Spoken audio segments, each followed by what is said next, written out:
Okay, we're back with another video. This is going to be Mexican rice and black beans, and we're going to do an amazing salad to go with it. I have had requests for some vegetarian dishes. This can, for those of you who don't want to go strictly vegetarian, be paired with like a piece of chicken or pork chop or a piece of steak, whatever you like for dinner, but it's very good just on its own.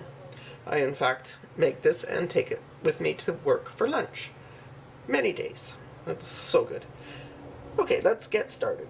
Now my pan's been on for a bit. It's getting nice and warm. I'm going to add some avocado oil. Now you can use any vegetable oil that you prefer, or canola oil, or even olive oil if you like. Only about a tablespoon, you don't need a lot. And into that goes one chopped white onion.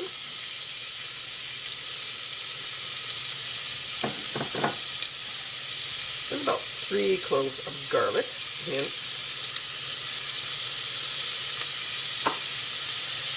And about a half of a small jalapeno pepper. If you remember from a previous video, I have mentioned that I do not like spicy food. So some of I don't like it. It's I literally can't eat it. My mouth turns to fire, and it's just painful.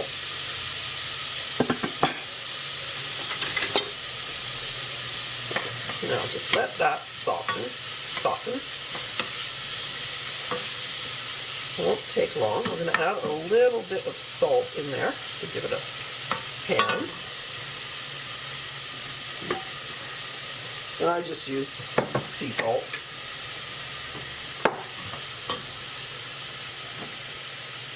So a good pinch. And you may also have noticed that I don't use a lot of my cooking. Okay, next step. And this is actually a fairly quick dish to start with. And then it takes a while to cook up, obviously, because we're going to use some beans.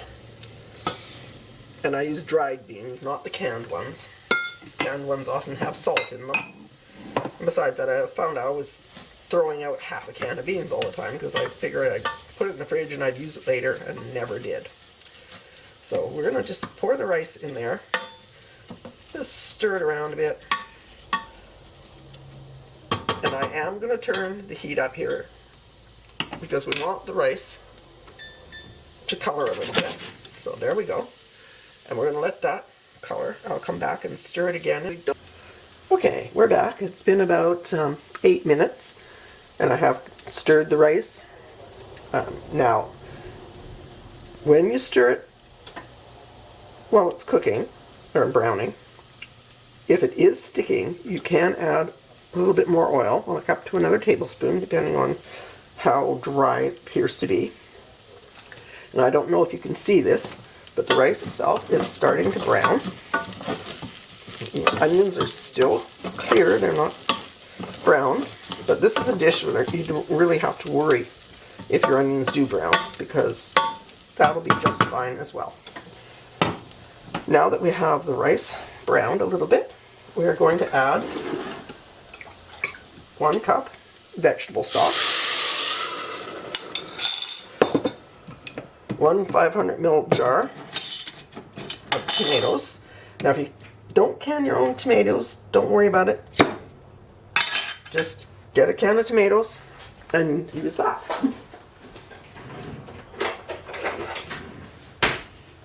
Now, because I do can mine fairly whole if I can, or in halves, I'm going to cut it up.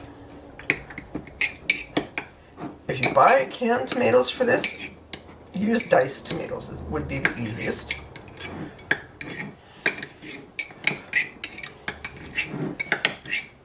There we go. Now we're going to pour those in there.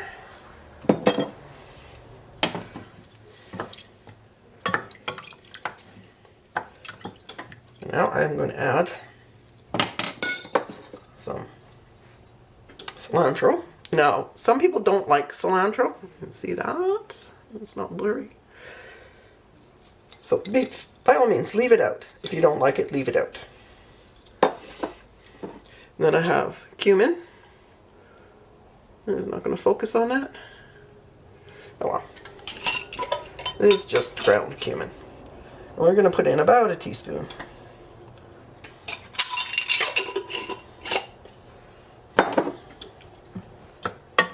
to stir.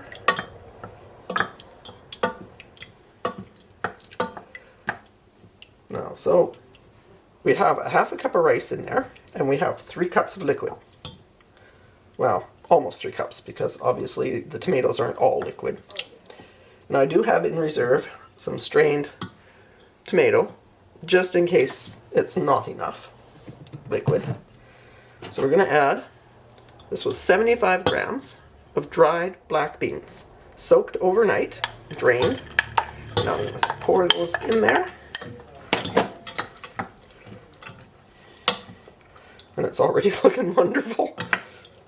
It smells delicious. Okay. So now we're going to bring it up to a boil.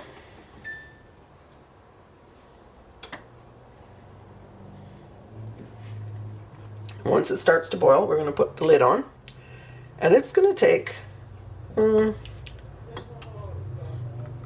half an hour. That's why you will have to check it, because if it starts to dry out, you're going to want to add the tomato sauce. Now once you do have it up to a boil, well, you don't have to be at a rolling boil, just you want to see the bubbles starting. And you put the lid on. You want to turn the heat down back to what it would be if you were cooking rice. So on my stove, that is 1.8. And I have a wonderful digital stove, so I have no idea what temperature that is. So it's a quick check-in at 20 minutes. It's been cooking and bubbling away. Rice isn't quite done. So, yeah, another 10 minutes, and it's still a lot of liquid in there, so I don't have to add any more. But it's starting to smell wonderful and looks great. So I'll put the lid back on, and we'll give it another 10 minutes. Okay, that's after another 10 minutes. It's still very moist. You'd almost call it soupy. See? But at this point, the rice is done.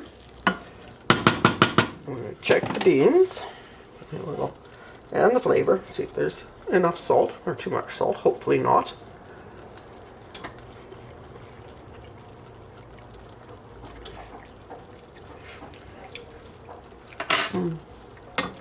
Okay. Now, black beans do cook a lot quicker than some of the other beans, but they are still a bit on the crunchy side. But the rice is done. There is enough liquid in there to cook the beans more. So at this point, because I don't want to burn them, everything to the bottom, I am going to turn it right down to low and put the lid back on. And we'll come back and check in another 10 minutes. Okay, another 10 minutes has gone by, and we're going to check. Here. No, most of the liquid is absorbed. So it's looking very good. The rice is starting to actually get a bit mushy, but that's okay. It's kind of what you're aiming for anyway. So let's see if the beans are cooked.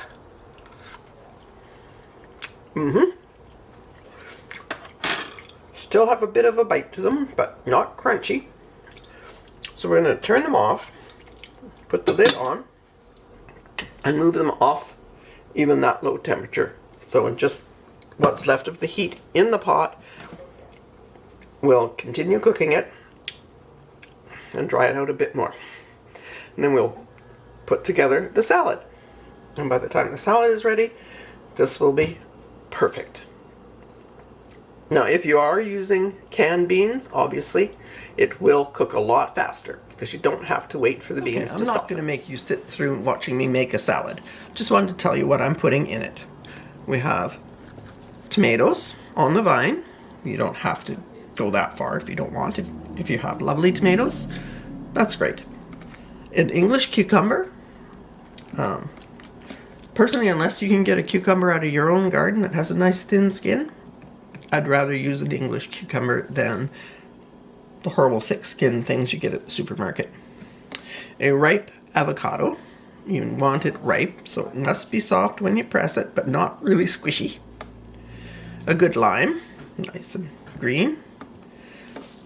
Some cilantro. And again, you can leave that out if you don't like cilantro. This is fleur de sel, which is obviously a type of salt. It's called flour of salt, and it is great. I'm not going to use all that because that's a lot of salt, but I am going to crush up the little crystals. You can see they make wonderful little crystals. See that? Let's see if we can focus a bit better on that. Anyways, they are beautiful, and it is wonderful, and you won't believe how many different kinds of salt I own for a person that doesn't use much salt. So once we get this all put together, I'll show you a lovely picture of it.